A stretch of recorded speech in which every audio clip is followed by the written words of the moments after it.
minutes. Amen. So you can't expect for your marriage to be perfect if you've not invested the time into getting it there. Because godly marriages, they develop over time. You can't put it in the microwave. They got to sit in the crock pot. Amen. Anybody who know anything about cooking know that food always tastes better when you spend time in preparation.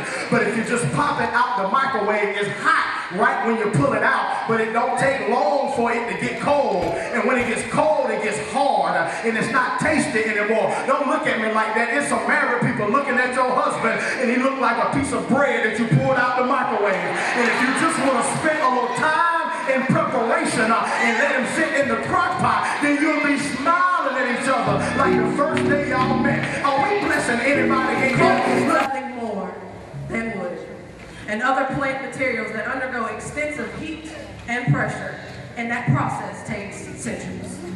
Now the coal still has its distinguishable components, but if it remains in the earth long enough, the pressure will eventually transform it into a diamond. As a diamond, you can no longer tell its separate components because the pressure has fused together as one. Now this didn't just happen overnight, but it took a little bit of pressure, it took a little bit of heat, and it took a little bit of time. So I'm here to tell you right there, yes, I'm going through some stuff. Yes, my trials and tribulations are hard, but if I just take a little heat, a little pressure, I won't come out shining like that. So much that he sent his son to die on the cross. Ask him how much he loves you. He stretched his arms wide and said, I love you this much. With nails in his hands, I love you. With a crown of thorns on his head, I love you. With blood dripping from his body, I love you. He hung his head between the locks of his shoulders.